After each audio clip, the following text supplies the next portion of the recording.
Ini. Ya, sudah Pak. Ya, terima kasih Pak. Langsung dimulai aja ya Pak ya. Nggih, monggo. Assalamualaikum warahmatullahi wabarakatuh. Waalaikumsalam. Waalaikumsalam. Alhamdulillah kita bertemu lagi kembali di majelis online pada pagi hari ini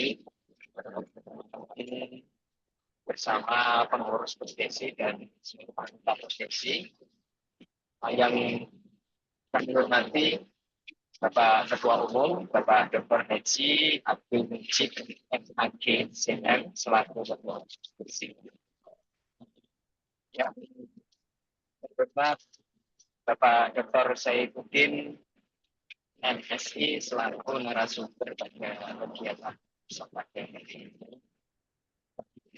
Yang pertama kepada seluruh pengurus dan anggota Posdesi yang hadir pada majelis ini. Alhamdulillah kita bisa berkumpul pada majelis ini di forum Posting Kurikulum seri ke-4. Kurikulum ini bertemakan menyusun kurikulum, nama mata kuliah, SKS dan penyebaran mata kuliah yang nanti akan diakomodir oleh beliau narasumber kita Pak Dr. Saifuddin. Sebelum pada acara inti, jika saya moderator ini akan mengeluarkan beberapa rangkaian acaranya. Yang pertama ini acara ini akan dibuka oleh Bapak Ketua kita, beliau Bapak Dr. yang selanjutnya dilanjutkan langsung pada acara inti. Sebelum ke acara inti, monggo saya persilakan kepada Bapak Ketua untuk memberikan sampai acara Ini suaranya yang ke depan apa yang nggak jelas? Iya, dari Oh Pak ini Pak, saya lagi di jalan Pak soalnya. Iya, Mohon maaf. Oh, iya, nggak apa-apa, nggak apa-apa. Nggak apa-apa, tapi masih bisa dengar. Iya. Ya, silakan Pak Mujib. Baik, Assalamualaikum warahmatullahi wabarakatuh. Waalaikumsalam. Alhamdulillah, hamdan wa syukran lillah. Rabbi israh li sadri wa yassir li amri wahlul 'uqdatam min lisani yafqahu qawli. Amma ba'du, yang kami hormati para pengurus Posdesi, para tim bidang akreditasi dan kurikulum, kemudian Bapak Ibu anggota Posdesi yang hari ini berkenan hadir join di dalam sesi coaching online kita untuk kurikulum. Saya kira ini adalah sesi yang cukup krusial setelah profil, CPL, dan bahan kajian. Karena ini semua saling terkait. Maka saya berharap ini di bagian terakhir dari proses pembentukan kurikulum ini menjadi sangat penting buat Bapak Ibu agar nanti kita lebih cermat di dalam mencermati mata kuliah yang kita turunkan dari bahan kajian. Kalau pada minggu yang lalu kita sudah bicara bahan kajian, kemudian kedalaman serta keluasannya, dan hari ini kita coba petakan beberapa komponen yang terkait dengan pembentukan mata kuliah. Bahan kajian sudah kita petakan, kemudian kita akan menurunkan bahan kajian itu ke dalam mata kuliah. Nah, saya sekedar sharing oleh-oleh hasil interaksi saya dengan tadi yang sempat mungkin Bapak Ibu mendengarkan. Saya berinteraksi dengan seorang pakar arbitrase dan beliau praktisi arbitrase. Beliau tergabung juga di dalam BANI dan beliau juga menyelenggarakan pelatihan calon arbiter gitu. Dan beliau juga punya perusahaan law firm yang cukup bonafit.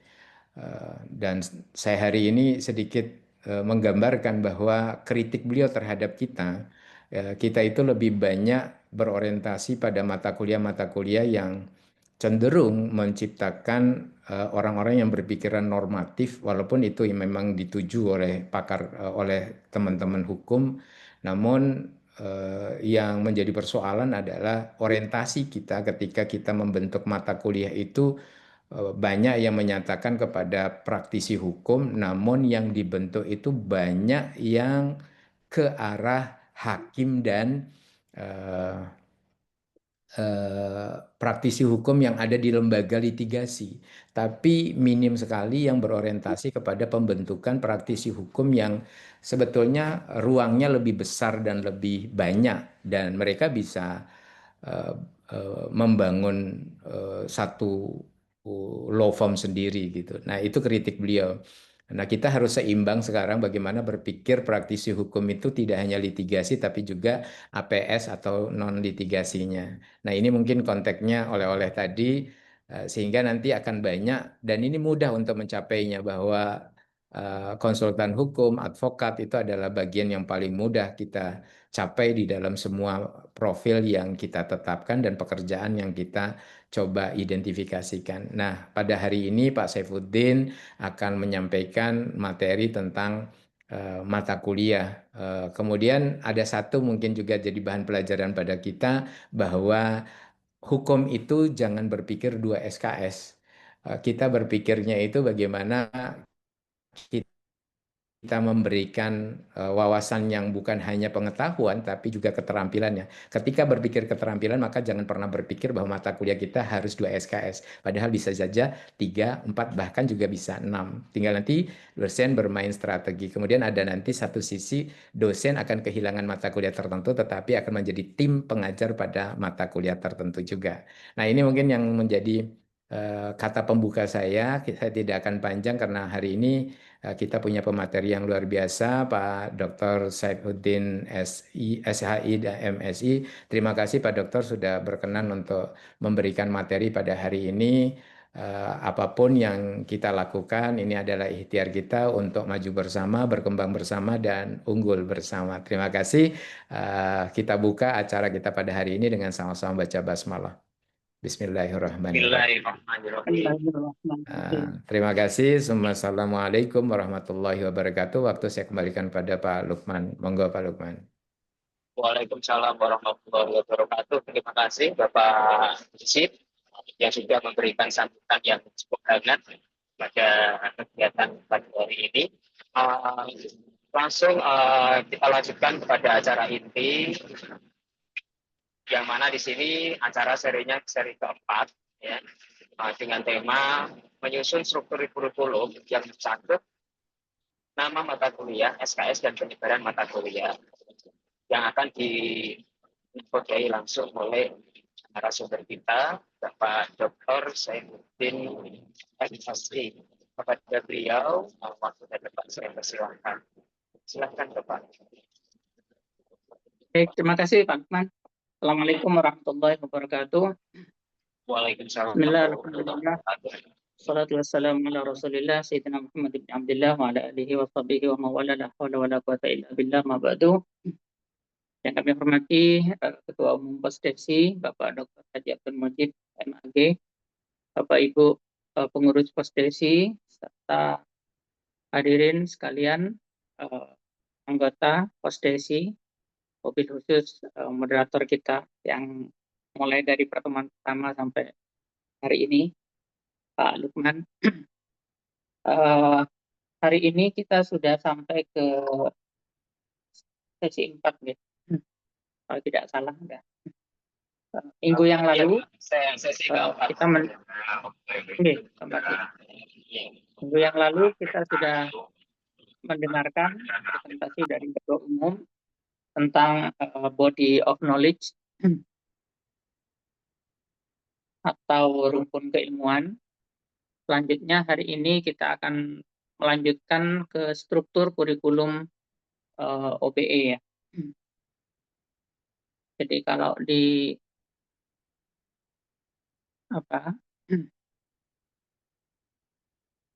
kalau dilihat kemarin itu kan harusnya sudah selesai ini yang rumpun keilmuan.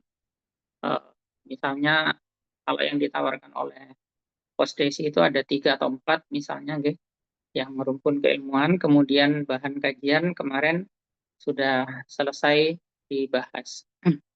Maka hari ini kita akan ke pokok bahasan. Jadi pokok bahasan itu ya penjelasan lebih detail dari bahan kajian. Mungkin kita akan lebih paham kalau kita lihat langsung contohnya. Ini kan template yang saya share, yang kami share di Google Drive itu, yang Bapak Ibu nanti bisa mengisinya. Gitu. Nah, saya sekedar ngasih contoh, misalnya ini body of knowledge-nya misalnya ada 4, ada syariah, hukum, sosial, dan metodologi itu. Nah, kemudian bahan kajiannya yang syariah, bahan kajiannya misalnya seperti itu, gitu. Ya, keagamaan, kaidah, asas, dan formulasi hukum ekonomi syariah. Kemudian hukum, misalnya ada filosofi hukum, hukum normatif, hukum terapan, profesi hukum, kode etik, profesi, dan praktek hukum. Misalnya ini Bapak Ibu nanti bisa menyusun sendiri, ini hanya sekedar contoh. Kemudian yang sosial, seperti teori-teori ilmu sosial atau sosiologi hukum juga bisa dimasukkan di situ. Kemudian keahlian berkomunikasi dan juga penyelesaian konflik. Sedangkan yang metode, bahan kajiannya adalah metode penemuan hukum. Kemarin kan mestinya sudah sampai di sini, gitu. Sudah sampai di sini. Maka kemudian dilanjutkan ke pokok bahasa. Misalnya di bahan kajian keagamaan, kaidah, asas, dan formulasi hukum ekonomi syariah itu apa saja pokok bahasan yang kira-kira penting gitu. Ini masih bersifat global. Nanti akan kita terjemahkan ke dalam mata kuliah, nama-nama mata kuliah. Misalnya untuk yang syariah, yang bahan kajiannya adalah keagamaan, kaidah, asas, dan formulasi hukum ekonomi syariah, pokok bahasannya adalah mengenai konsep dasar, sumber hukum, teori, dan terapan hukum ekonomi syariah. Sedangkan yang hukum juga konsep. Jadi pokok bahasan itu bisa ada juga di body of knowledge. Tidak harus ada di satu body of knowledge. Oke. Jadi bisa satu body of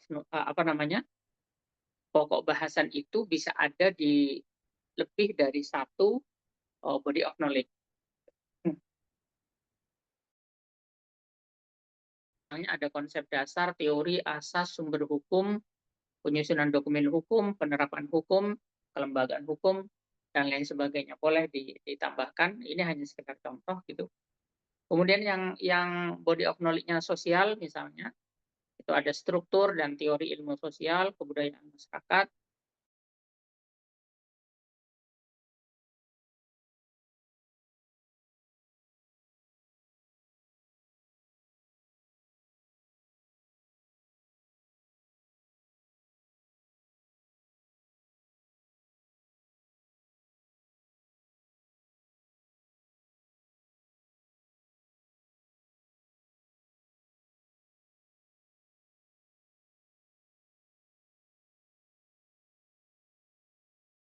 Hilang suaranya, Pak. Iya. Tadi tiba-tiba ya, ini kan saya pakai dua nih, pakai laptop dan pakai tablet. Yang tablet tiba-tiba kayak mati, tapi ini udah normal kembali. Baik, saya lanjutkan.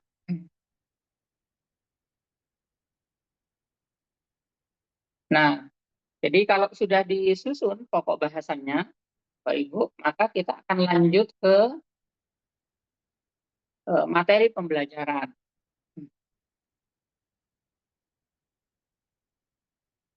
Baik.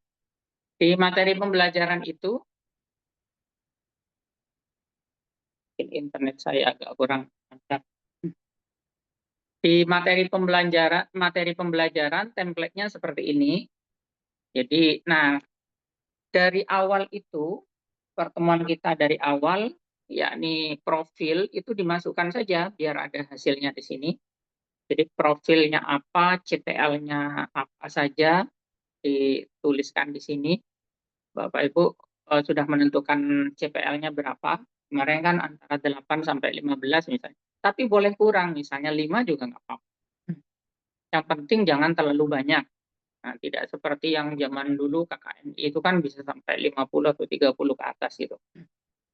Nah, kalau sudah baru tadi yang bahan kajian dimasukkan. Nah, setelah itu baru kita tambahkan materi pembelajaran yang di samping. Nah, supaya langsung bisa, saya kasih contohnya saja. Hmm.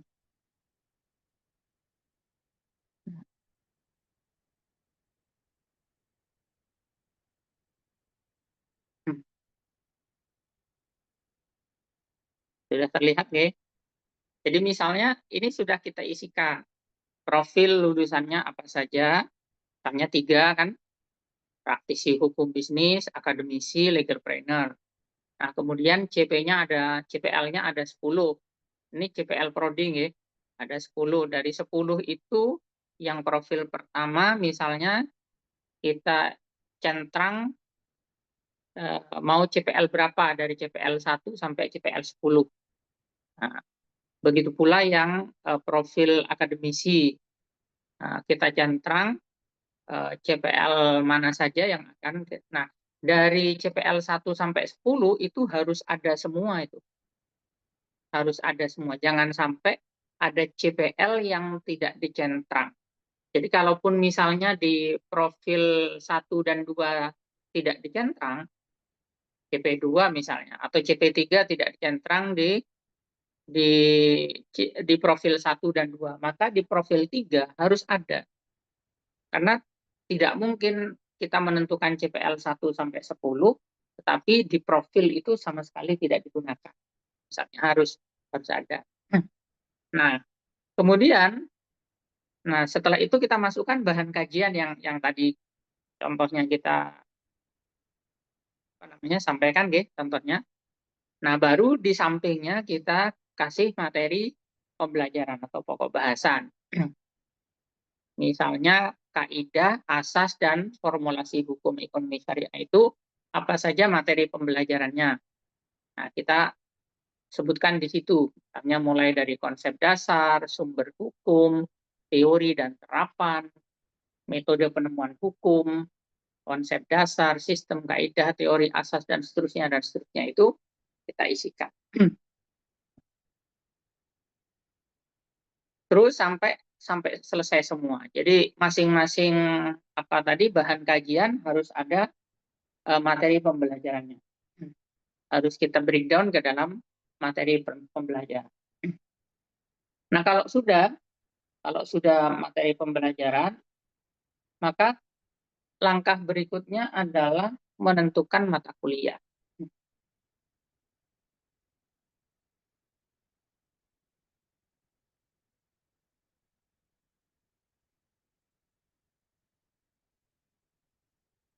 Nah, menentukan mata kuliah. Jadi template-nya seperti ini, ya. Jadi masih ditulis kembali CPL-nya apa saja, bahan kajian yang sudah dirumuskan apa, materi pembelajaran yang sudah dirumuskan apa. Nah, lalu kemudian kita akan menentukan mata kuliahnya. Jadi kan kalau model sebetulnya mulai KKNI itu seperti itu gitu. Sampai ke sistem OBE.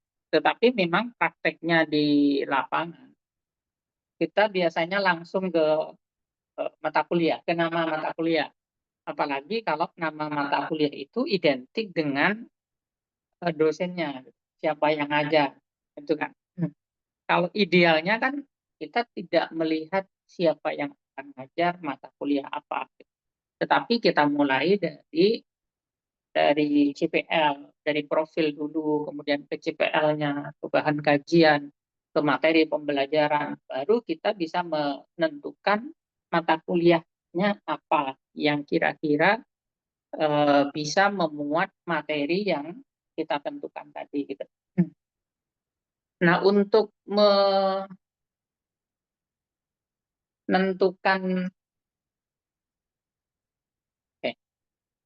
menentukan mata kuliah, kita lihat rujukannya, gitu. Kalau rujukannya itu kita masih merujuk kepada SNDT, ya, yang pasal 9 ayat 4. bahwa tingkat kedalaman dan keluasan materi pembelajaran sebagaimana dimaksud pada ayat 2 itu dituangkan dalam bahan kajian yang distrukturkan dalam bentuk mata kuliah. Jadi bahan kajian itu distrukturkan dalam bentuk mata kuliah. Struktur kurikulum yang bahan kajian itu tertuang di dalam nama-nama mata kuliah.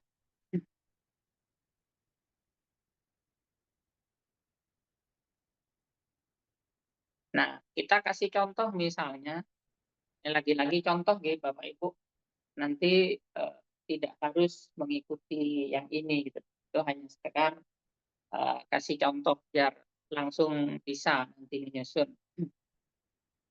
Misalnya di ini beda-beda contohnya, jadi masih kadang menggunakan apa namanya profil yang KKNI gitu. Kadang ada yang tadi di atasnya saya menggunakan yang sudah terbaru gitu, termasuk yang diakomodir oleh Kosdesi. Tapi lupakan yang CP-nya itu kok beda lagi gitu. Yang penting saya ngasih contoh yang bagian mata kuliahnya gitu, mata kuliah. Jadi misalnya kalau tadi materi pembelajarannya itu sudah ditentukan, misalnya ada ketauhidan, kaidah dan formulasi pengembangan diri, kemudian konsep dasar, sistem dan sumber hukum, penyusunan dokumen hukum dan seterusnya dan seterusnya. Lah kira-kira mata kuliah apa saja yang bisa mengcover materi pembelajaran seperti itu.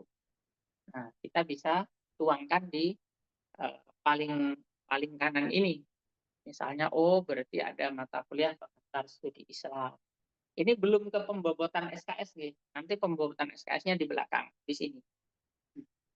Lalu kemudian apalagi ini kalau di Jogja karena ada mata kuliah universitas, ada Islam dan Sains, Islam dan Ilmu Sosial Humaniora, itu adalah mata kuliah universitas, Ulumul Quran, Ulumul Hadis, Peradaban Islam, Pancasila, Kewarganegaraan itu adalah Kurnas, kurikulum nasional.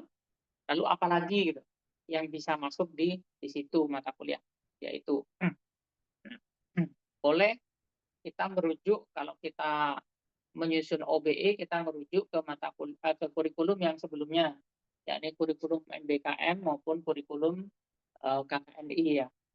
Boleh mata kuliah yang sudah ada itu kira-kira masuk nggak dari materi pembelajaran yang sudah kita tentukan sebelum. Terus begitu kita susun dulu, kita inventarisir dulu mata kuliah yang mungkin bisa menjadi apa istilahnya perwujudan dari materi pembelajaran yang sudah kita tentukan sebelum. Nah, ini sekedar contoh. Terus sampai. Nah, baru setelah kita menentukan mata kuliahnya itu, nama-nama mata kuliahnya, baru kita mulai lakukan pembobotan SKS. Jadi ini sudah ditentukan mata kuliahnya, ya. Bahkan kalau bisa lengkap dengan kodenya. Kodenya kalau di Jogja itu hanya ada 2, kode universitas, lalu kode nasional ada 3, ada 3 kode nasional, kode universitas, dan langsung yang ketiga itu adalah kode prodi. Jadi tidak ada kode yang fakultas, langsung ke kode prodi. Nah, cara melakukan pembobotan SKS itu bisa kita merujuk ke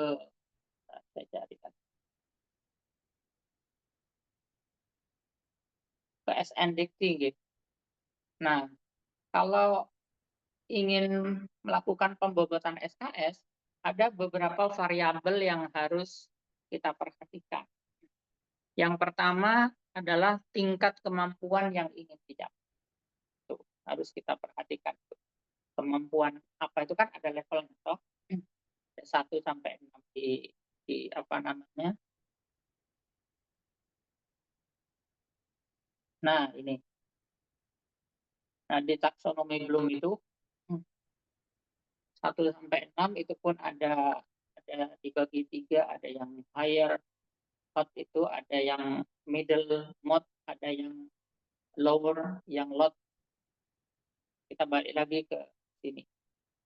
Yang kedua, variabel yang harus kita perhatikan adalah tingkat keluasan dan kedalaman bahan kajian yang dipelajari. Tingkat keluasan dan kedalaman bahan kajian yang dipelajari. Lalu yang ketiga adalah cara strategi pembelajaran yang akan diterapkan. Strateginya apa nih?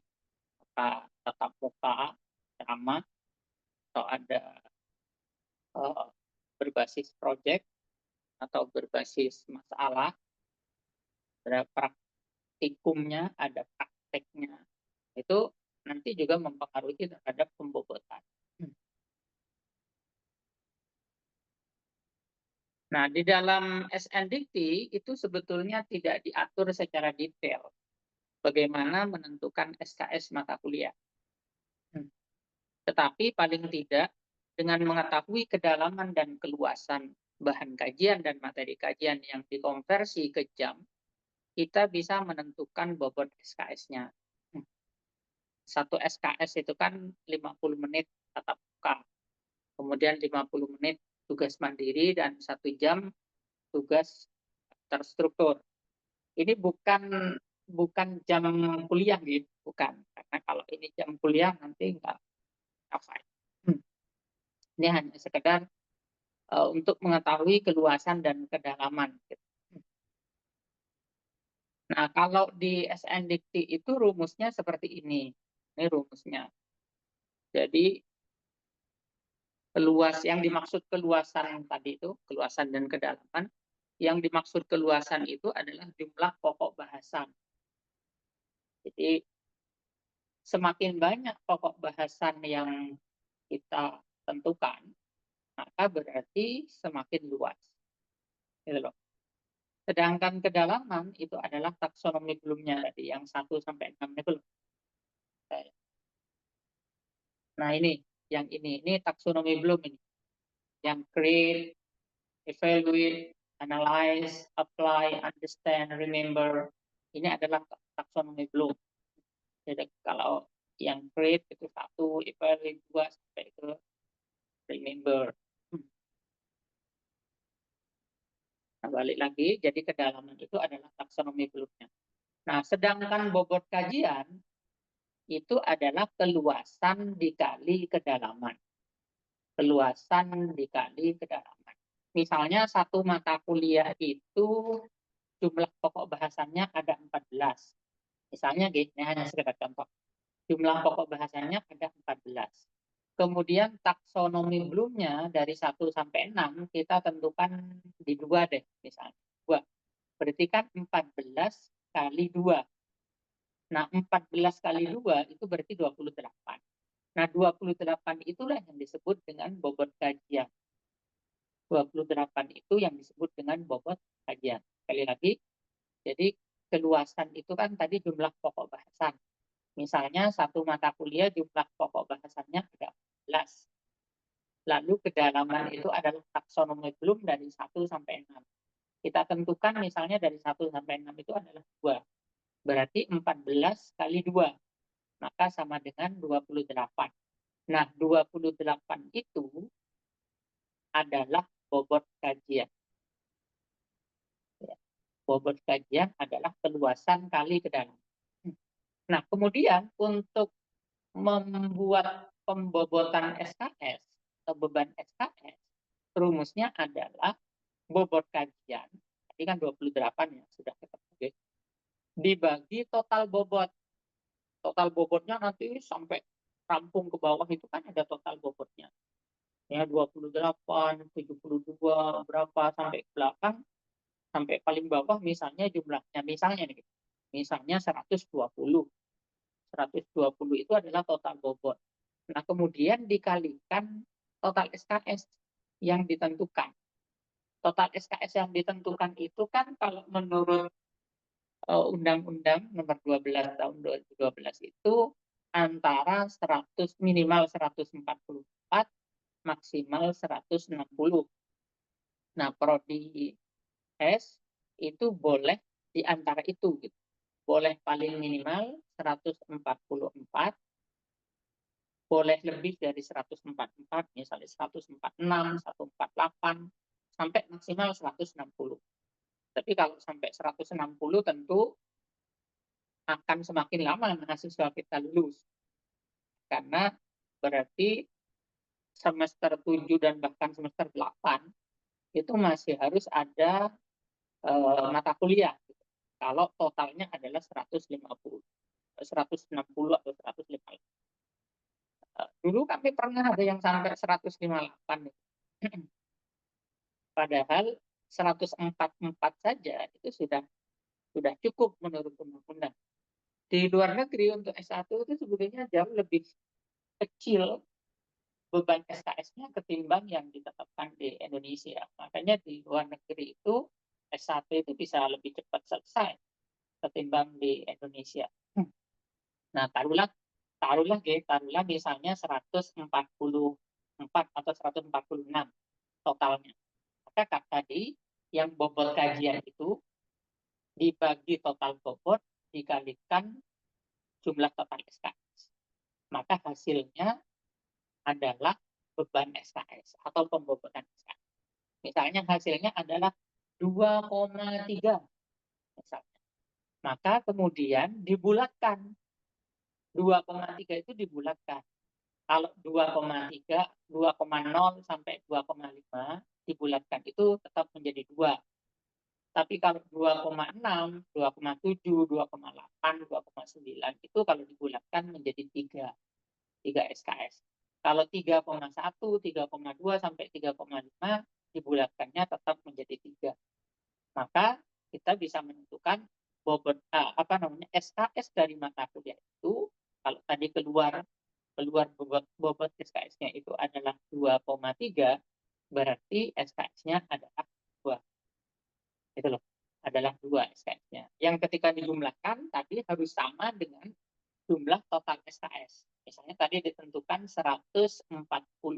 Maka ketika dijumlahkan total SKS itu sampai ke bawah, totalnya adalah 146. Kalau tidak sesuai berarti ada yang salah. Itu. Nah, itu yang bisa bisa dijadikan pedoman gitu. Atau yang itu mungkin agak lebih rumit sih yang tadi itu. Atau bisa saja dengan model yang kedua ini. Misalnya Bapak Ibu kan menentukan materi pembelajaran tuh tadi ada berapa misalnya gitu. Atau CPL-nya saja biar lebih mudah. CPL-nya ada berapa? CPL yang dibebankan oleh prodi kepada mata kuliah itu.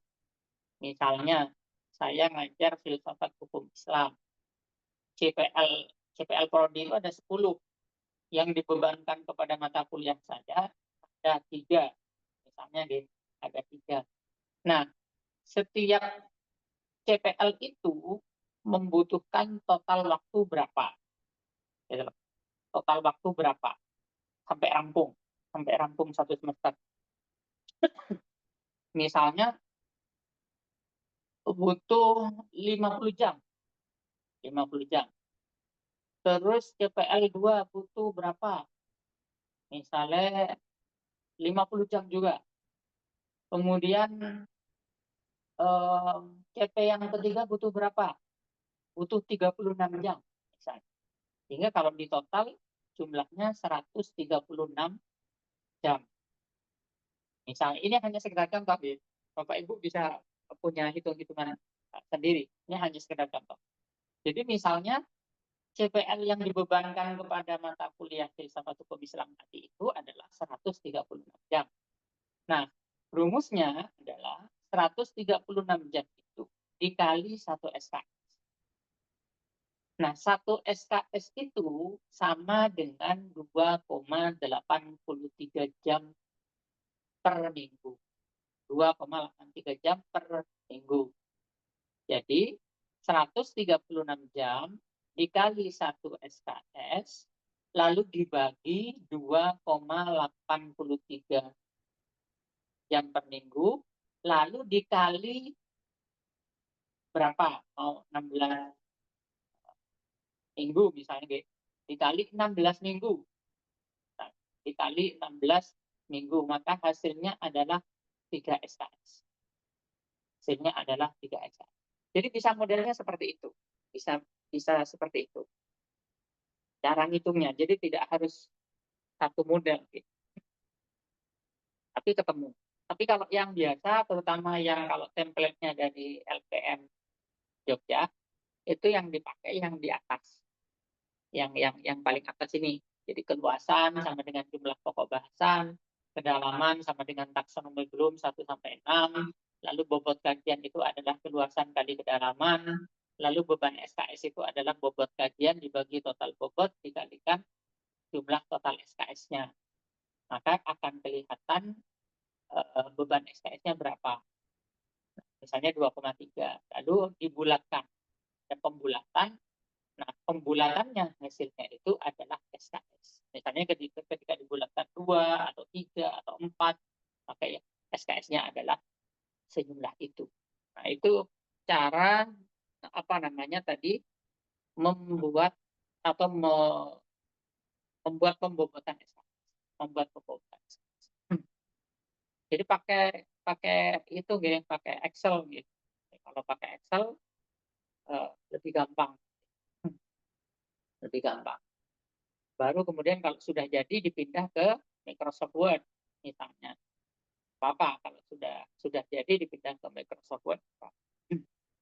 Nah, jadi itu bobot SKS-nya. Jadi kalau sudah mata kuliahnya ada, bobot SKS-nya ada, ya sudah, berarti kan sudah selesai kan.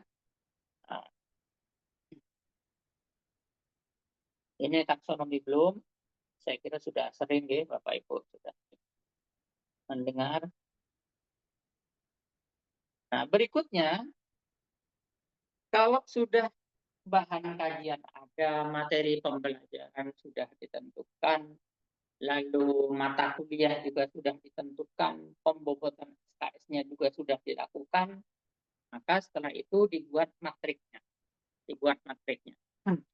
Jadi tinggal kembali, di-recall kembali, Jadi misalnya mata kuliahnya ada berapa tuh, diarsir dari 1 sampai misalnya sampai 50 atau sampai 60. Nah, baru kemudian dicentrangi mana yang masuk mata kuliah penciri nasional. Penciri nasional kan berdasarkan undang-undang gitu kan. Ada Pancasila, Kewarganegaraan, dan Bahasa Indonesia. Hanya ada 3 itu. Lalu kemudian mana mata kuliah yang penciri universitas. Yang ini beda-beda. Masing-masing universitas biasanya SK-nya dari Senat. Ada berapa mata kuliah, tinggal dicentrang. Lalu kemudian sisanya pasti adalah mata kuliah keilmuan program studi. Jadi meskipun di Fakultas Syariah itu homogen kan, antar prodi itu kan ada mata kuliah yang bahkan bukan hanya 1-2, agak banyak mata kuliah yang sama, seperti hukum perdata, hukum pidana, hukum acara perdata, hukum acara pidana itu hampir di semua program studi di Fakultas Syariah kan sama itu. Nah, meskipun begitu itu tetap diakui sebagai mata kuliah program studi. Tidak kemudian diklaim sebagai mata kuliah fakultas. Atau yang hasil kesepakatan Depok, dekan-dekan Fakultas Hukum itu kan menentukan kemudian kita meratifikasi. Nah, itu tetap juga dianggap sebagai mata kuliah keilmuan program studi. Jadi itu yang dicentra. Nah, kalau sudah selesai bikin matriknya, lanjut ke pemetaan mata kuliah dengan CPL Prodi. Nah, jadi kan sudah ada nih mata kuliahnya, SKS-nya sudah ada, CPL-nya kan sudah paling awal ditentukan, misalnya ada 10, maka kemudian setiap mata kuliah itu harus dipetakan. Ini mata kuliah apa misalnya, bahasa Indonesia, yang kurikulum nasional. Mata kuliah bahasa Indonesia SKS-nya 2, 2 itu dari CPL 1 sampai CPL 10 ini yang mana yang sesuai. Nah, yang sesuai itu dicentrang. Misalnya CPL 1, lalu CPL 2, terus 3, 4 sampai 10 nggak ada yang sesuai. Ya sudah, hanya dicentrang 2 itu. Terus mata kuliah apalagi kewarganegaraan, itu masih kurikulum nasional, atau fikih muamalah, bobotnya berapa SKS? 3 SKS misalnya. CPL 1 sampai 10 mana yang sesuai itu dicentrang. Centrang. Itu namanya bikin matrik. Nah, kalau sudah melakukan pemetaan, ya, pemetaan mata kuliah dengan CPL prodi, artinya begini, artinya CPL prodi yang menjadi janji prodi kepada mahasiswa bahwa mereka mau dijadikan apa, itu kan CPL, Pak. CPL itu kan janji prodi kepada mahasiswa bahwa mereka nanti kalau lulus bisa memiliki keahlian ini, bisa mengetahui ini, kan janjinya prodi kan. Nah, janji prodi itu ketika dipetakan ke mata kuliah itu ada nggak? Jangan-jangan dari CPL 1 sampai 10 nggak ada yang kena. Kalau nggak ada yang kena berarti kan nggak mungkin. Hanya harus ada pemetaan. Pemetaan mata kuliah dengan CPL prodi. Nah, selanjutnya kalau tadi sudah melakukan pemetaan mata kuliah dengan CPL prodi, langkah berikutnya adalah penyebaran mata kuliah di setiap semester. Semester 1 sampai 8. Oke, kan berdasarkan peraturan perundang-undangan 1 sampai 8. Nah, tinggal kita tentukan semester 1 mata kuliah apa saja. Kodenya tadi kan hanya ada 3, gitu. Kode nasional, kode universitas, mata kuliah universitas, mata kuliah nasional, dan yang ketiga mata kuliah prodi. Jadi nggak usah membuat kode fakultas. Jadi nggak perlu kodenya FSH 000 sekian. Nggak usah, langsung prodi. Tes apa gitu, misalnya gitu kan. Lalu mata kuliahnya disebutkan. Nah, kemudian bobot SKS-nya tadi kan misalnya mata kuliah apa, misalnya mata kuliah filsafat hukum Islam. Filsafat hukum Islam tadi bobot SKS-nya misalnya 3. Misalnya 3. Nah, 3 itu diperinci lagi. Yang teori berapa, yang praktikum berapa, yang praktek. Bedanya praktikum dengan praktek kan? Kalau praktikum itu di dalam kampus. Tapi kalau praktek di luar kampus. Itu. Jadi kayak magang di lembaga luar itu namanya praktek. Tapi kalau di dalam kampus itu praktikum. Nah, misalnya dari 3 SKS itu kita 2 SKS-nya ditaruh di teori. 2 SKS-nya ditaruh di teori. Berarti masih nyisa 1 SKS.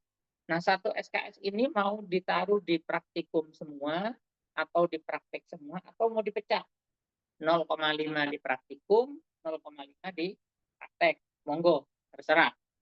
Nah, ini pokoknya bobot SKS tadi, 3 SKS itu semakin baik, semakin banyak praktikumnya. Praktikum ini kalau di ketentuan itu minimal 30%. Dari total mata kuliah itu harus ada praktikumnya 30%. Jadi kalau belum mencapai 30%, sebetulnya belum dianggap bagus. Jadi dosennya hanya teoretik semua gitu loh. Praktikumnya nggak ada. Kalau dihitung praktikumnya nggak nyampe 30%. Itu nggak bagus. Jadi minimal 30% lebih semakin baik. Nah, gitu kan. Berarti semakin mendekatkan antara perguruan tinggi dengan dunia industri. Apa itu? Dunia industri. Link and match gitu ya, mendekatkan antara kampus dengan dunia nyata. Nah, kalau sudah ya penyebaran mata kuliah per semester, kemudian pembobotannya berdasarkan teori, praktikum, dan praktek, maka langkah selanjutnya adalah sebaran mata kuliah. Oh enggak, ini sama dengan yang tadi.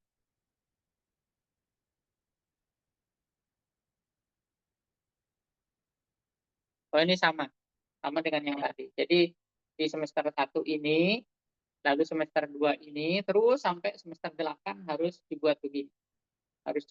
Gitu. Jadi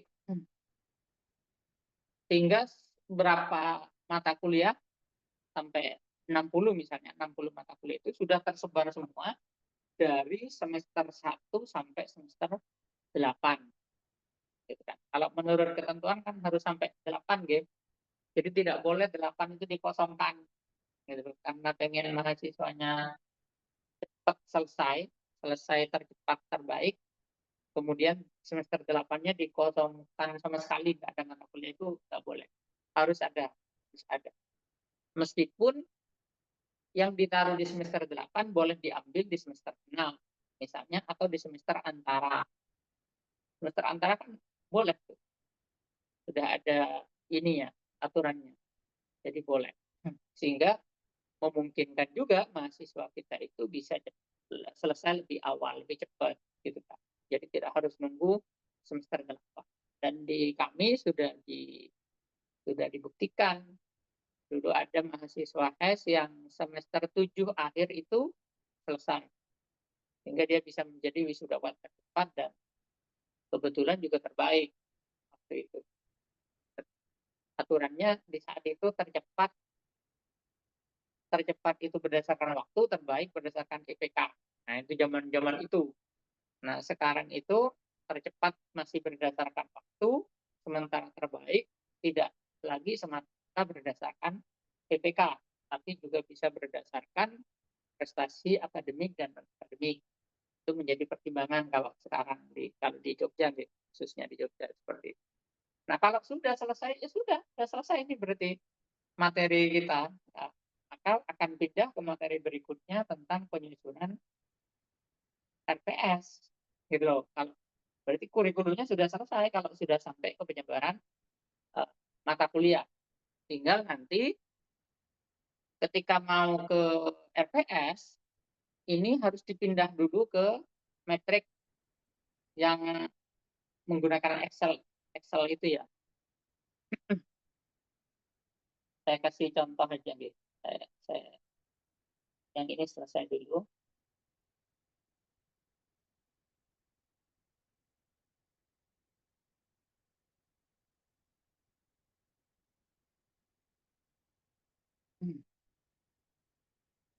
Nah, jadi nanti kalau sudah selesai kurikulum yang disusun prodi, langkah berikutnya kan menyusun RPS. Nah, RPS itu kan sudah berpindah dari prodi ke dosen. Nah, tapi yang sudah disusun prodi itu kan harus dibuatkan metriknya seperti ini, dimasukkan datanya di metriknya. Jadi harus diisikan misalnya dari apa namanya, mulai dari CPL-nya. CPL-nya supaya setiap dosen tahu CPL yang ditentukan prodi berapa. Nah, ini hanya sekedar contoh satu prodi tertentu ini yang menentukan ada 5 CPL prodi. Lalu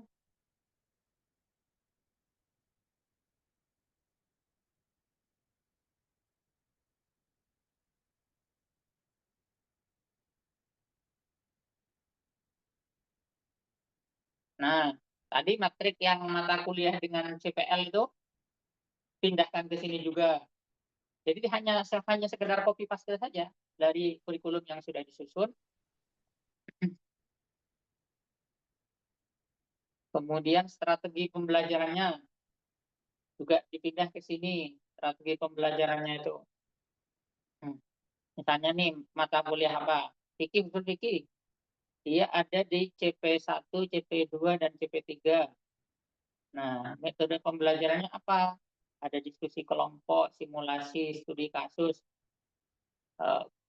kemudian pembelajaran kolaboratif, pembelajaran kooperatif. Nah, nanti dicentrang yang mana yang dipakai metode pembelajaran. Kemudian modusnya apa?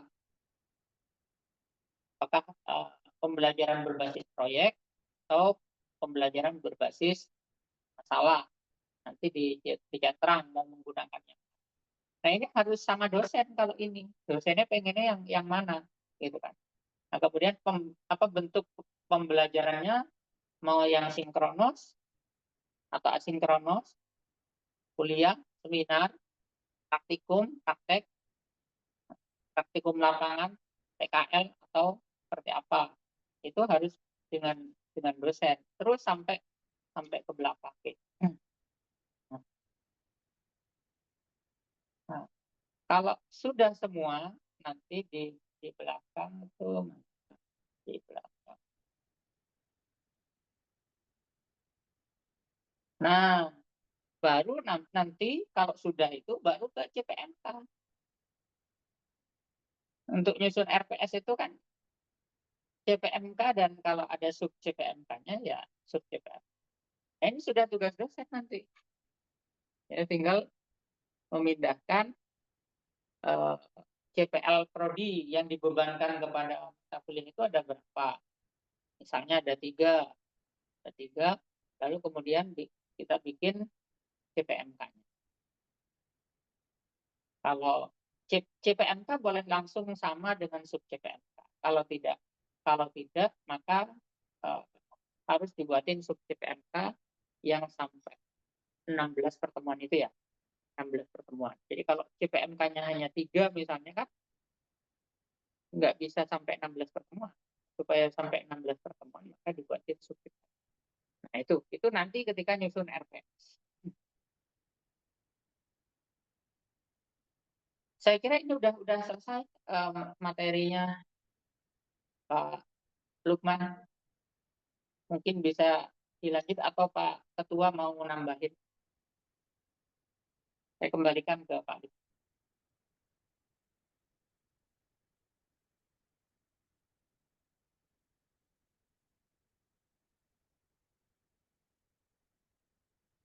Halo Pak Lukman. Baik, terima kasih Bapak Saifuddin atas materi dan beberapa pengarahan dan pemahamannya terkait dengan struktur kurikulum yang memuat nama mata kuliah, jumlah SKS dan penyebaran. Mungkin Bapak Ibu yang hadir pada hari ini melalui Zoom bisa bertanya atau berdiskusi secara langsung dengan beliau narasumber kita yang terkait dengan materi yang disampaikan pada hari ini. Bapak Ibu bisa menyampaikan pertanyaannya melalui kolom chat atau mungkin bisa angkat tangan ya, di aplikasi Zoom. Nah, silakan Bapak Ibu.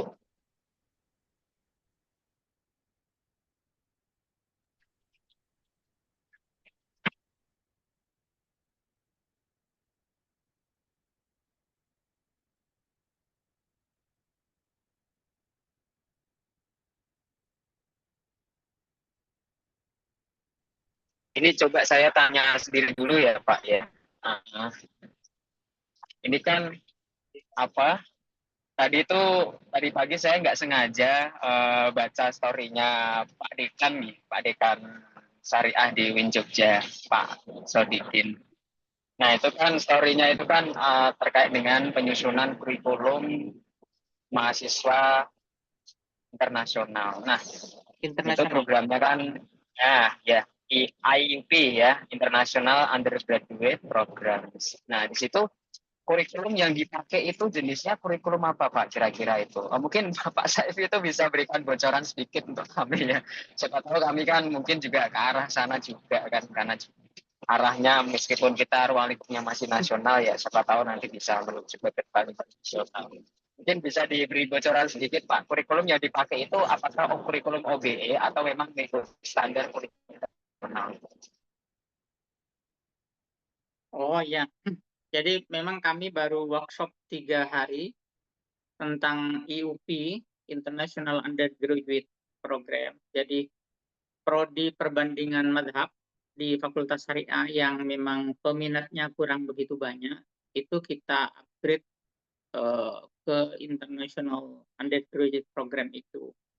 Kelas internasional kira-kira begitu. Jadi kita baru baru memutuskan kemarin, tapi kita langsung nekat membuka saja. Membuka, caranya adalah yang sudah masuk reguler itu kita tawarkan, mau masuk yang program internasional atau tidak. Nah, kemudian ada 25 yang mendaftar, yang kemudian kita seleksi hanya menjadi 16. Ini berbahasa Arab, berbahasa Arab. Jadi yang fakultas iya. lain, prodi lain itu semuanya bahasa Inggris, yang fakultas syariah perbandingan mazhab ini bahasa Arab. Nah, kemudian kan harus kita menyiapkan kurikulumnya tuh. Nah, kurikulumnya karena memang sudah masuk di sistem, nggak mungkin kita merubah kurikulum yang reguler. Jadi persis banget dengan kurikulum reguler yang OBE, yang perbandingan mazhab reguler. Tetapi dari beberapa mata kuliah itu, kita pilih mana mata kuliah yang, terutama mata kuliah inti keprodian, yang harus pengantarnya full berbahasa Arab, kemudian RPS-nya juga kita harus translate ke dalam bahasa Arab, gitu. Nah, kalau yang lain itu hanya sebatas dokumen kita bahasa Arabkan sampai ke ijazah nanti, dapat 3 ijazahnya itu Arab, Inggris, bahasa Indonesia. Tetapi yang menggunakan pengantar full berbahasa Arab hanya beberapa mata kuliah yang hasil workshop kemarin itu kita sepakati. Misalnya ada mata kuliah Fiqhul Muqaran, itu wajib berbahasa Arab pengantarnya. Itu-gitu. Lalu kemudian kita fasilitasi peserta didik yang internasional ini dengan berbagai fasilitas yang lebih dari yang program reguler. Seperti ada outing class besok ini, akhir Oktober atau awal November. Nanti mereka akan stay di Winsarif Hidayatullah Jakarta sekitar beberapa hari. Kemudian tahun depan mereka kita kirim ke Malaysia. Itu kemudian kita datangkan beberapa dosen dari Yaman mungkin, dari negara Arab gitu, untuk memberikan pengayaan terhadap mereka. Jadi untuk sementara karena kita buka langsung jalan, ya udah pakai kurikulum yang ada dulu, hanya ada beberapa mata kuliah yang kita pilih menggunakan bahasa Arab, pengantarnya dan isinya. Jadi paling jauh kita hanya bisa merubah isinya, sementara nama mata kuliahnya dan SKS-nya tetap, tetapi isinya itu bisa kita rubah sesuai dengan usulan dari dosennya. Misalnya bisa jadi satu mata kuliah hanya satu kitab untuk tabahur, amok tabahur misalnya. Maqasidus Syariah misalnya hanya menggunakan Al-Muwafaqat punyanya Satibi, ya seperti itu. Itu yang kemarin hasil dari workshop 3 hari itu yang IUP, International Undergraduate Program. Itu Mas Lukman. Oh iya, berarti memang mahasiswanya itu memang dari Timur Tengah ya Pak ya? Oh enggak, mahasiswanya Oh enggak. mahasiswa full Indonesia saat ini. Oh, mahasiswa Saat full ini full, Indonesia. iya, Oh, tetapi dan ya. untuk beberapa mata kuliah harus berbahasa Arab. Ke depan kita akan menjaring memang mahasiswa dari luar negeri dengan Oh misalnya iya. memberikan beasiswa. Tuh, tapi belum, karena ini baru buka langsung jalan. Gitu. Memang fokusnya ke bahasa Arab ya Pak ya, nggak ke bahasa Inggris gitu, mungkin bisa dijadikan sebagai bahasa pengantar juga, enggak? Enggak, karena supaya ada diferensiasi dengan prodi dan fakultas lain yang semuanya menggunakan bahasa Inggris. SDM kita di perbandingan mazhab lebih banyak ke bahasa Arab, gitu, alumni-alumni Al-Azhar gitu. Jadi itu yang membuat kita memutuskan bahasa Arab. Iya Pak, saya kira itu untuk semua prodi gitu, ternyata hanya untuk prodi Enggak. PMH gitu. Oh iya. Baik Pak, Kalau ada satu tes lagi nih Pak. itu akuin besok akreditasi Iya. internasional. Oh iya, iya Pak. Ada satu lagi Pak, mungkin saya tanya lagi nggak apa ya Pak ya. Jadi mungkin bisa menjadi pancingan juga untuk teman-teman yang ada di ikut di Zoom ini. Ada tadi disampaikan oleh Bapak itu terkait dengan mata kuliah yang di situ ada praktik dan praktikum. Nah, tadi Bapak kan membedakan mata kuliah praktik dan praktikum itu kan beda ya. Kalau praktikum itu kegiatan praktiknya itu ada di kampus. Terus kemudian kalau untuk praktikum itu kegiatannya itu ada di luar kampus. Nah, pertanyaan saya ini adalah bagaimana untuk menentukan proporsi yang ideal di antara dua mata kuliah yang berbasis praktik maupun praktikum tadi. Ya berarti kan ada praktik, ada praktikum. Itu kan mata kuliah yang berbeda, Pak, dua-duanya itu. Nah, komposisi yang paling ideal itu di antara dua mata kuliah itu mulai dari penyisipan mata kuliah sebagai pengantar yang isinya itu teori dan kemudian dilanjutkan ke praktik atau praktikum. Nah, menurut Bapak itu berapa itu komposisi yang paling ideal? Mungkin bisa digambarkan melalui presentasi ataupun juga melalui beberapa kali pertemuan seperti itu, Pak. Ya, itu bukan mata kuliah yang berbeda, Pak Lukman. Itu satu mata kuliah, misalnya Oh mata iya. kuliah usul fikih. Nah, itu bobot SKS-nya misalnya 3. Nah, 3 SKS itu apakah semuanya mau ditaruh di teori atau ada praktikumnya dan juga ada prakteknya, gitu loh. Nah, Oh kalau mau begitu ya ya Pak. dibagi, Ya ya paham Pak. kalau mau dibagi, misalnya 3 SKS itu 2 SKS-nya di teori, terus 1 SKS-nya di praktikum, kalau tidak praktek di luar. Tapi kalau juga selain praktek di dalam juga ada praktek di luar kampus, maka berarti di 1 SKS sisanya dibagi 2, 0,5 praktikum, 0,5 praktek. Itu. Nah, Oh semakin iya Pak. ya semakin banyak mata kuliah yang memiliki praktek atau praktikum, itu semakin baik. Nah, idealnya minimal itu 30%. Jadi Bapak Ibu nanti lihat aja struktur kurikulumnya. Mata kuliahnya yang ada praktek praktikumnya kalau di total itu mencapai nggak sampai 30%. Kalau belum nyampe 30% berarti dianggap kurang baik. Karena berarti gap antara perguruan tinggi dengan dunia industri itu jauh gitu loh. Tapi kalau ada praktek praktikumnya, nah, itu berarti mendekatkan antara perguruan tinggi dengan dunia industri. Itu. Pak Dokter, Oke, monggo. boleh dilanjut mungkin ya yang barusan ya. Berarti 30% mata kuliah yang berbentuk praktikum itu tidak mesti secara nomenklaturnya praktek begitu ya. Artinya Ya, namanya tidak harus praktek. tidak harus. Oke, oke. Jadi misalnya dalam katakanlah nama mata kuliahnya ada perancangan kontrak. Nah, dari sisi materi 1 sampai 5 pertemuan teori, tetapi ada sisa pertemuannya praktik semua. Nah, ini juga bisa masuk kepada bagian praktikum itu ya. Artinya tidak harus Betul, betul bisa. nomenklatur gitu ya. Oke, oke, oke. Baik, hanya memastikan itu, Pak. Jadi takutnya 30% itu harus berwujud nomenklaturnya berbentuk praktikum gitu yang takut dihitungnya gitu. Tetapi tidak ya. Oh, tidak, Pak. Oke, oke. Oke. Terima kasih Pak Dokter. Oke. Saya mohon izin masuk, boleh Pak Saifuddin nggih? Oh, monggo, monggo, Untuk, monggo.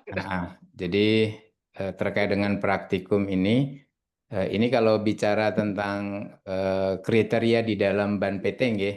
Kalau di BAN PT itu kan memang ada satu poin di dalam penilaian itu yang memang berhitung tentang ketersediaan praktikum. Tetapi yang perlu eh, apa namanya disadari bersama, KKN itu termasuk praktikum nggih. Itu dianggapnya sebagai praktikum. Jadi karena mereka akan mencoba bagaimana menggunakan teori dan ilmu yang diperoleh selama perkuliahan ke KKN. Maka mungkin dengan teman-teman LPM, LP2M itu perguruan tinggi perlu merumuskan kembali pola-pola KKN yang selama ini cenderung ke desa, itu bisa mengakomodir apa yang sekarang berkembang seperti MBKM tapi diteruskan gitu loh. Diteruskan dalam membangun kemampuan dan keterampilan mereka dalam industri. Maka umpama kalau di semester 6 Bapak Ibu menggunakan pola MBKM full 20 SKS, nanti ada KKN yang nilainya 4. 4 SKS itu di industri yang sama, di perusahaan yang sama, dia boleh melanjutkan KKN di situ, tetapi dalam skemanya PKM, pengabdian masyarakat. Tentu dosen juga harus bisa mengcover itu. Di beberapa perguruan tinggi sekarang sudah dikembangkan pola-pola kelanjutan dari KKN itu untuk mendapatkan ruang bagi mahasiswa belajar secara langsung apa yang dipraktekkan oleh industri. Nah, ini mungkin yang di kita, PT KIN dan PT KIS, serta PTN, PTS yang memang ada program studi hukum ekonomi syariahnya, itu belum diadaptasi secara masif untuk mengembangkan wawasan bahwa proses perkuliahan itu kan tidak harus ada di dalam kelas terus atau istilahnya tutorial. Kemudian kalau di BAN PT yang kedua, minimal Bapak Ibu harus bisa menghadirkan praktikum itu minimal ya Pak. Minimal itu di 20% kalau prosentasenya. Tapi agak riskan kalau seandainya 20% tergantung dari jumlah SKS-nya Bapak Ibu. Maka yang paling aman tadi dikatakan oleh Pak Dr. Saifuddin itu disettingnya 30%. Mengkhawatirkannya, jadi kalau 30% Bapak Ibu itu sudah aman ketika jumlah SKS kita tidak fix di 144. Bapak Ibu punya SKS 160, 168, maka persentase itu harus dinaikkan meminimalkan margin error dari persentase yang standar dari SNDikti melalui kriteria BAN PT.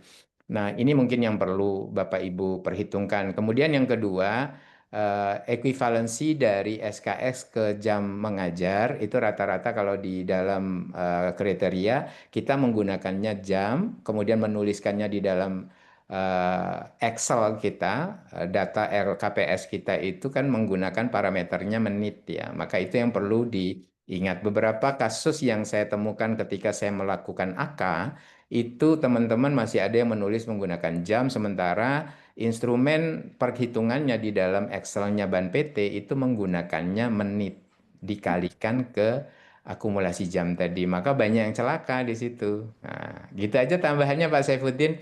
Nah, jadi untuk menghindari margin error itu tadi benar Pak Saifuddin memasangnya 30%. Oke, terima kasih. Baik, itu di chat ada pertanyaan Pak Lutfi. Oh iya, ada pertanyaan melalui kolom chat Pak. Saya bacakan ya Pak ya. Oke.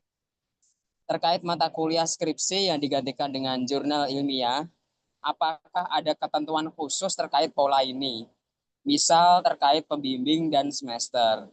Misalnya masih semester 5 tapi sudah bisa tembus Sinta 2, apakah masih bisa untuk diakomodir? Ini pertanyaan dari Bapak Hafid Uin Gusdur. Silahkan Bapak. Oke. Kalau di Permendikti 36 itu kan memang itu diakomodir ya. Artinya boleh selain skripsi. Tetapi aturan teknisnya kan tidak diatur secara detail. Maka mestinya setiap perguruan tinggi itu membuat juklak juknisnya, semacam peraturan pelaksana dari Permendikti itu. Misalnya apakah ketika sudah terbit di jurnal Sinta 2 sudah gitu aja langsung dianggap selesai atau masih harus diujikan.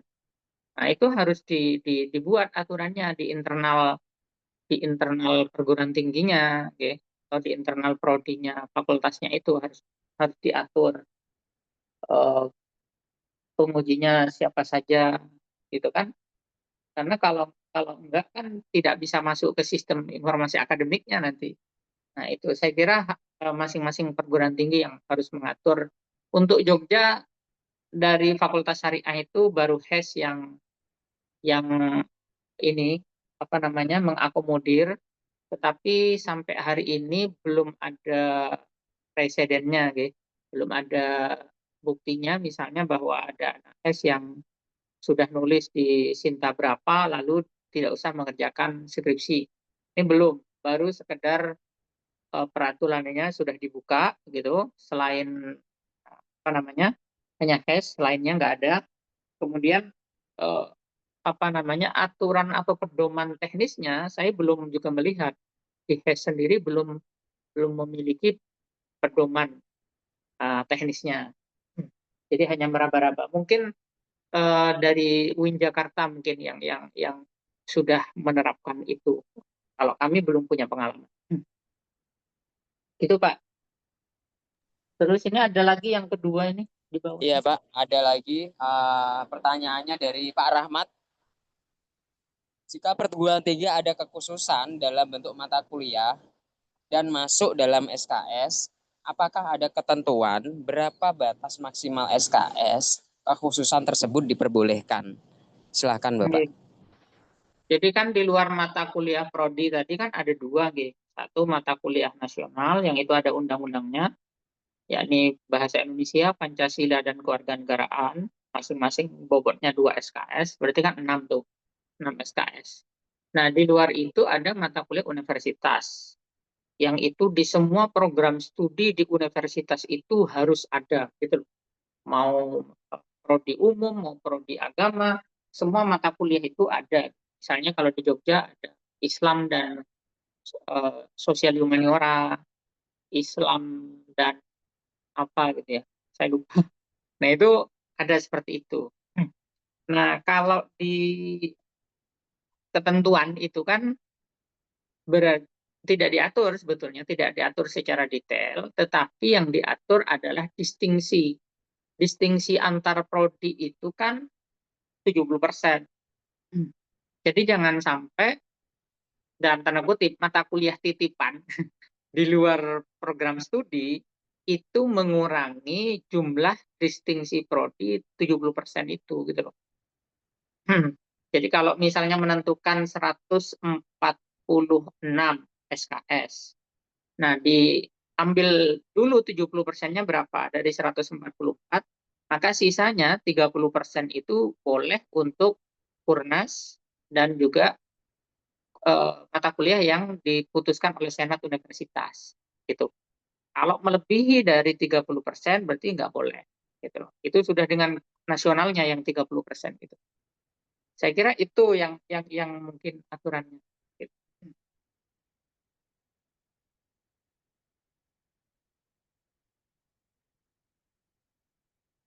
Oke. Ada lagi pertanyaan, apakah mata kuliah penciri prodi bisa disamakan dengan mata kuliah di Fakultas Syariah? Di akhirnya mata kuliah yang sama, Pak, seperti hukum perdata, hukum pidana, hukum acara perdata, hukum acara pidana. Karena saya bilang tadi keilmuan Fakultas Syariah itu kan homogen sebetulnya. Homogen gitu, hampir sama gitu. Jadi mata kuliah karena gelarnya juga SH, berbeda dengan misalnya Fakultas Adab itu kan sangat jauh berbeda ya. Satu bahasa dan sastra Arab, yang kedua sejarah kebudayaan Islam, yang ketiga ilmu perpustakaan itu kan distingsinya jelas sekali itu. Tapi kalau di Fakultas Syariah, HKI, HES, HTN itu kan agak susah sebetulnya distingsinya. Sehingga pasti ada mata kuliah yang sama. Seperti tadi hukum pidana, hukum perdata, hukum acaranya, itu pasti sama itu. Di semua prodi harus ada itu. Nah karena itu jalan keluarnya adalah mata kuliah yang sama itu tetap diakui sebagai mata kuliah penciri prodi. Tinggal nanti isi dari mata kuliah itu yang disesuaikan dengan prodi. Contoh, ada namanya mata kuliah metodologi penelitian dan penulisan hukum ya kalau tidak salah. Metodologi penelitian dan penulisan hukum. Itu kan di semua prodi ada tuh. Maka yang membedakan nanti kalau HES ya berarti nanti contoh-contohnya itu lebih banyak atau semuanya bahkan yang HES. Kalau HKI ya HKI gitu loh. Itu aja paling yang membedakan meskipun mata kuliahnya sama gitu. Usul fikih. Usul fikih kan sama tuh di semua prodi di Fakultas Syariah ada. Apa yang membedakan antara HES dengan HKI dan HTN? Ya paling substansi dari mata kuliahnya itu gitu. Yang usul fikih HES lebih banyak dibuat contoh-contohnya untuk misalnya yang tentang muamalah baik yang madiyah maupun maliyah gitu. Itu sementara yang HKI yang saksiah, yang HTN yang siasah kan gitu. Itu aja. Mainnya di substansi atau di isi kontennya. Gitu, Pak.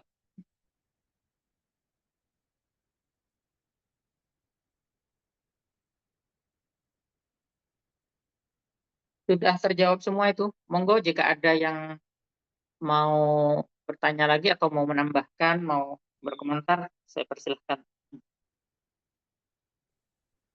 Saya nambahi yang jurnal tadi ya Pak. Oke, Ya, benar kita memang harus punya standar ya, terutama di internal perguruan tinggi karena terkait dengan karya ilmiah. Eh, Teman-teman, ya kita sadar sendiri bahwa mahasiswa kita itu seperti apa. Lalu proses yang kita lakukan selama perkuliahan itu sebetulnya apakah sudah akan membantu membentuk apa yang kita inginkan dari jurnal. Kita tidak pernah melakukan proses pembelajaran yang mengarah kepada bagaimana melahirkan karya ilmiah yang dalam bentuk jurnal, tapi kita mengakomodir itu sebagai sebuah eh, standar dalam menyatakan kelulusan dari seorang sarjana. Malah justru saya berpikirnya begini, kita tidak menggunakan jurnal tetapi menggunakan project. Project itu bisa dikerjakan secara bersama-sama oleh mahasiswa. Contoh umpama kalau kita melihat ada portal hukum online. Mahasiswa ketika KKN berorientasi untuk memetakan dan membangun instrumen atau fitur-fitur seperti hukum online. Umpama dia magang di hukum online, lalu dia melakukan duplikasi, kemudian membentuk satu hal yang baru dari sebuah layanan seperti yang hukum online itu, maka apa yang harus dilakukan oleh mereka? Maka proyeknya bisa dikembangkan secara bersama-sama dengan anak-anak teknologi atau anak-anak di media-media di komunikasi. Saya kira itu lebih lebih akan banyak efeknya daripada kita menerapkan yang jurnal. Tapi sangat tergantung pada pilihan kita. Apakah kita akan menggunakan jurnal, maka prosesnya itu harus by design, bukan hanya sekedar regulasi, tetapi proses pengajaran kita itu sudah mengadaptasi itu. Tugas-tugas mata kuliah kita juga sudah mengarah ke situ, sehingga di ujungnya mahasiswa bukan hanya bikin papernya hanya untuk kepentingan jurnal Sinta, tetapi mereka memang punya portofolio jurnal yang tidak hanya satu di tugas akhir itu, akan tetapi akumulasi gitu. Saya kira ini yang lebih fair daripada kita di akhir langsung mencegah dengan jurnalnya. Nah, alternatif lain adalah project. Project ini bisa dimulai dengan semester 6 tadi, polanya magang, MBKM, kemudian dilanjutkan dengan KKN, dan harapannya mereka yang pada satu kelompok dan grup ini bisa diarahkan untuk membentuk satu project tertentu seperti hukum online. Saya kira itu tambahannya. Terima kasih. Izin Pak, boleh langsung bertanya tidak enggak ya? monggo, Pak, monggo. Ya, silakan Bu. nah izin Pak Mujib terkait tentang proyek ini, kalau kita di hukum ekonomi syariah ini, kira-kira contohnya apa sih Pak? Tentang proyek yang dihasilkan dari prodi kita Pak? Itu aja sih Pak.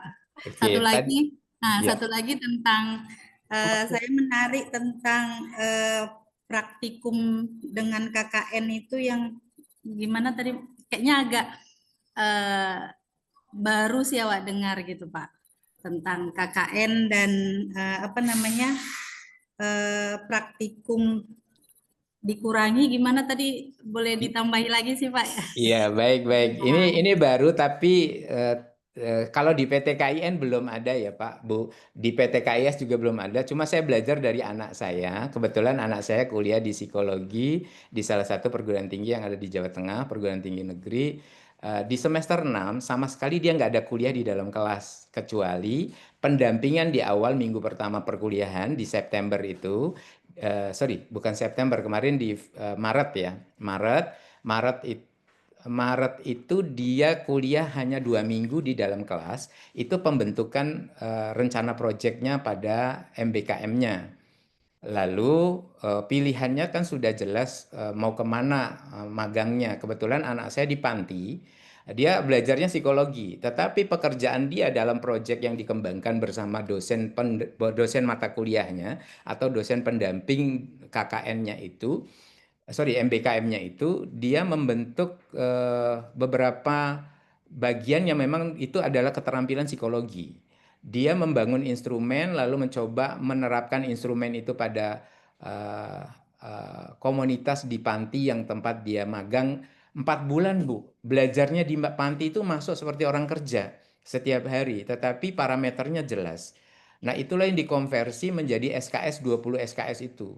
Dia IP-nya di semester 4 tuh 4 karena dia sudah mampu bersama teman-teman kelompoknya karena ada kelompok ya. Itu mampu membentuk satu keterampilan baru yang itu tidak melalui kelas tetapi melalui pendampingan di objeknya langsung, audiennya dia langsung dapat. Di situ kalau di panti itu ada anak kecil, ada remaja, ada orang tua, bahkan ada manula. Nah, dia sudah bisa langsung mempraktekkan itu.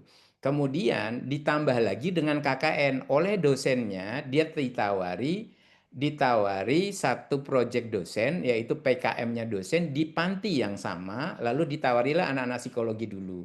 Ketika kuota psikologi 65% itu sudah tercapai, baru ditawarkan ke anak hukum, anak teknik, anak informatika, anak sosiologi, beberapa yang komponen yang keilmuannya itu terkait dengan bagaimana membangun konteks PKM-nya dosen tadi. Nah, 2 bulan dia KKN di panti, keluar itu dia langsung ada semacam eksibisi gitu. Jadi kalau orang riset itu ada apa namanya diseminasi, itu dipamerkan di fakultasnya. Mereka harus menyampaikan kayak semacam apa sih namanya laporan tapi bentuknya visual kayak gitu dan itu dipamerkan. Nah, ini begitu 4 bulan ditambah 2 bulan itu bulan mereka mempunyai kemampuan. Bahkan kebetulan anak saya sendiri ya masuk tugas akhirnya ke situ. Apa yang dia lakukan selama 6 bulan itu dan dosen mengapresiasi itu. Sekarang di semester 7 sudah masuk di bab 3 untuk skripsinya. Nah, ini pola yang menurut saya menarik. Nah, kaitannya dengan pertanyaan pertama tadi, contohnya apa? Kalau kemarin saya menyampaikan di Palembang di UIGM itu, karena mereka prodi HES baru, saya bilang prodi ini harus keluar dari yang konvensional, yaitu menciptakan pakar hukum yang litigasi, tapi lebih kepada konsultasi. Jadi legal planner-nya itu masuk kepada konten tadi, hukum online tadi, Bu.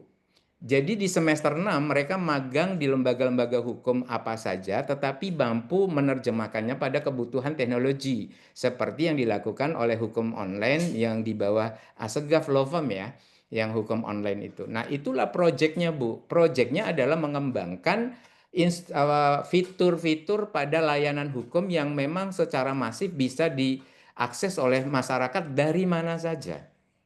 Jadi tidak harus membuka kantor layanan hukum yang konvensional yang ada kantornya, tetapi bisa juga berbasis teknologi seperti yang dilakukan oleh hukum online. Hukum online itu kan banyak sekali hal yang ditawarkan, bahkan yang tidak bisa ditawarkan oleh perusahaan hukum lainnya. Saya kira itu, Bu, contohnya ke situ.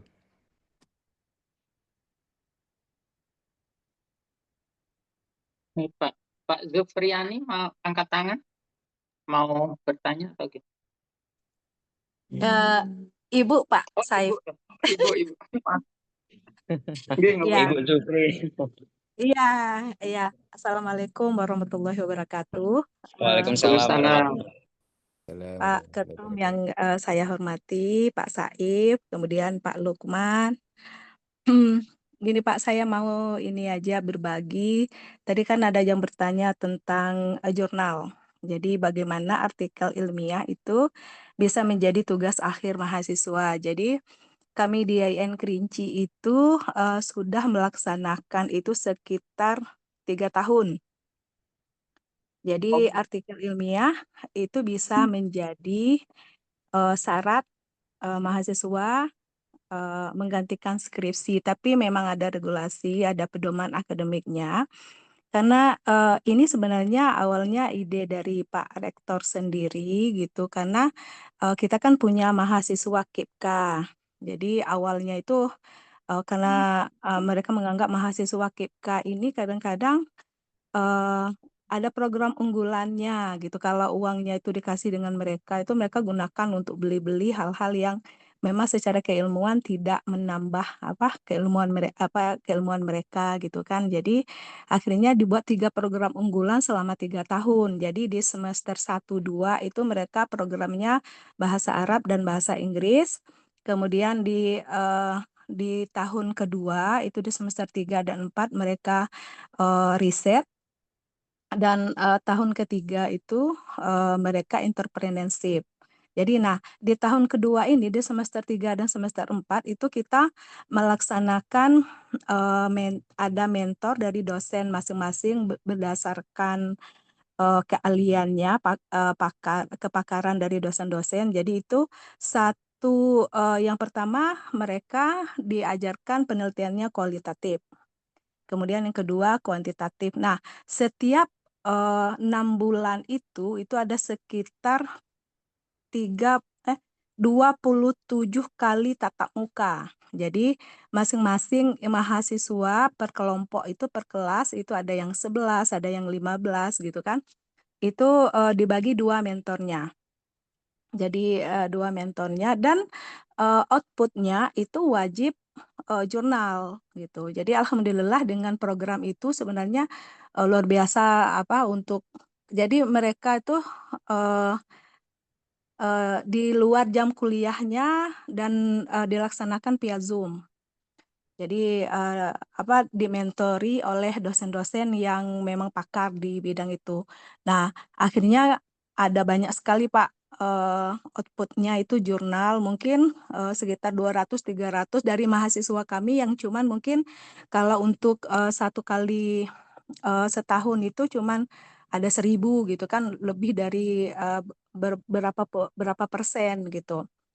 Nah, itu caranya awalnya itu mahasiswa itu klaim apabila artikelnya sudah terbit di awal-awal tuh Pak.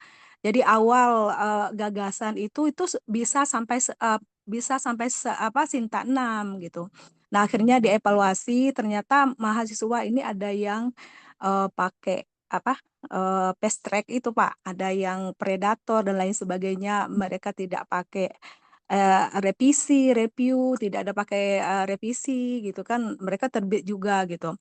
Dan di institut sendiri itu mengeluarkan regulasi peraturan itu misalnya Sinta bisa dari Scopus, kemudian Sinta 1, Sinta 2 dengan nilai yang berbeda. Jadi ada nilai artikelnya, kemudian ada nilai presentasi.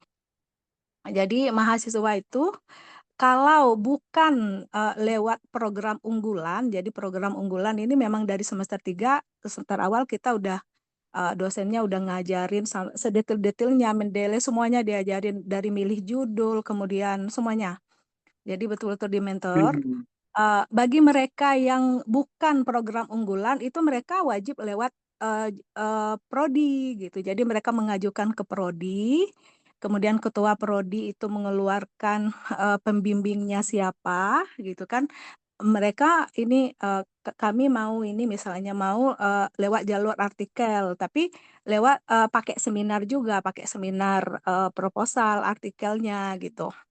Tapi sepanjang yang kita tahu ya Pak, betul kata Pak Mujib tadi, kalau mahasiswa yang tidak kita mentori itu mereka sendiri tuh hampir nggak ada lah sampai sekarang Pak. Jadi memang mereka yang menyelesaikan studi ini dengan karya ilmiah itu memang karena mereka kita latih gitu ada pelatihannya gitu secara intensif kita laksanakan itu.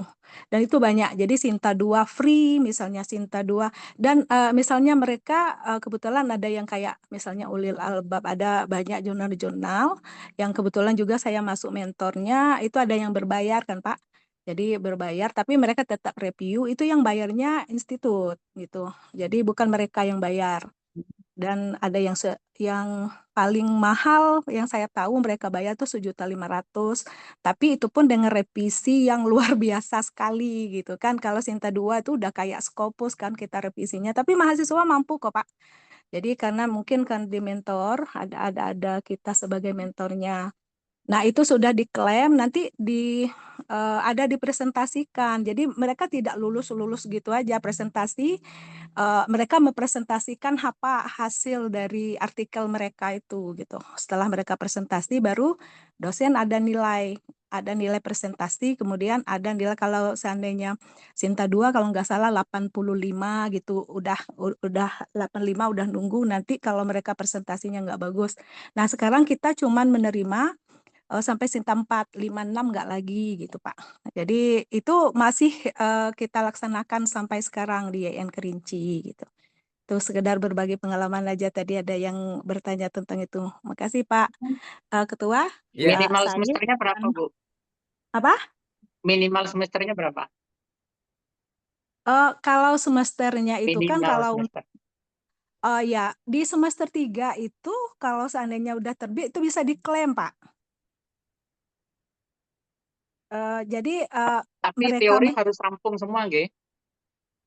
ya karena mereka ini kan program unggulan gitu. Jadi mereka memang riset ini tersendiri. Jadi sekitar 27 kali pertemuan, Pak. Jadi memang ada program unggulan khusus untuk mahasiswa KIPK karena itu program rektor gitu. Jadi setelah terbit artikelnya itu ya lebih ke jalur apa ya istilahnya itu jalur bukan jalur biasa mereka yang program unggulan ini, tapi untuk mereka yang bukan program unggulan itu sama seperti biasa. Jadi itu harus sudah 120 SKS gitu kan. Jadi harus sudah semester 6 gitu. Semester 5 maksudnya. Udah semester 5 ke semester 6 udah bisa gitu. Jadi tapi kalau untuk mereka yang program unggulan ini mereka di mentoring itu semester 3 dan semester 4. Jadi di semester 3 serah mereka mau klaim yang kuantitatif apa klaim yang kualitatif tergantung persetujuan dari ketua prodinya. Gitu, Pak.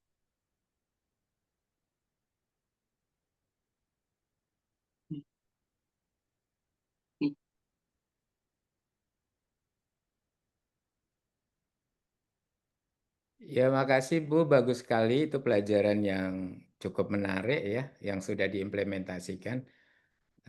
Prosesnya juga sangat terukur nggih. Terima kasih Bu Zufriani.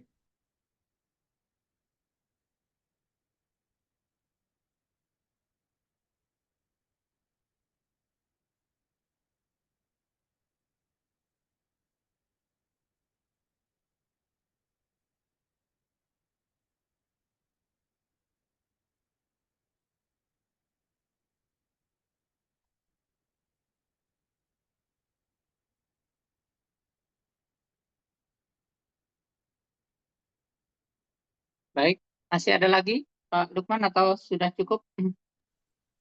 Sudah nggak ada lagi, Pak.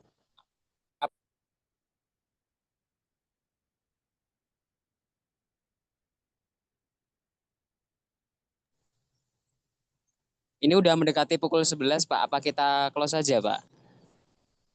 Oke, kalau dari saya mungkin sudah cukup. Ya, sudah cukup Pak Lukman. Ya, terima kasih Bapak. Baik, terima kasih Bapak Ibu semuanya. Alhamdulillah sesi keempat pada pagi hari ini menjelang siang sudah selesai. Dan kita nantikan kembali di sesi terakhir nanti di minggu 19 Oktober. Nanti narasumber kita sampaikan di grup dan juga link Zoom-nya. Dan ini tema pamungkas ya, tema pamungkas ini adalah tema paling terakhir sekaligus penutup sesi kelima di pertemuan yang akan datang dengan tema menyusun CPMK dan sub CPMK ya, RPS, sub CPMK dan RPS, CPMK dan sub CPMK. Dan nanti narasumbernya kita menyusul ya Bapak. Terima kasih kepada Bapak Ketua Bapak Abdul Mujib yang sudah membimbing kita dari awal hingga pada siang hari ini dan juga khususnya kepada narasumber kita Bapak Dr. Saifuddin. Semoga apa yang kita peroleh pada pagi hari ini menjadi manfaat untuk kita semuanya. Saya di sini selaku moderator atas nama pribadi mohon maaf sebesar-besarnya apabila ada sikap maupun kata-kata yang kurang berkenan pada Bapak Ibu semuanya. Kurang lebihnya saya mohon maaf. Terima kasih Bapak Ibu saya sampaikan. Kita jumpa kembali di pertemuan yang akan datang. Wassalamualaikum warahmatullahi wabarakatuh. Waalaikumsalam warahmatullahi wabarakatuh. Waalaikumsalam Terima Terima kasih, kasih Bapak Ibu semuanya, Pak Lukman, Pak Saifuddin, terima kasih. Ya, Bapak Ibu semuanya sehat, lancar semuanya, makin banyak Amin, manfaat. amin, Terima amin. kasih. Assalamualaikum Mohon warahmatullahi izin ini wabarakatuh. Yeah. Waalaikumsalam warahmatullahi wabarakatuh. bantu istri nyiapin makan mungkin. Assalamualaikum.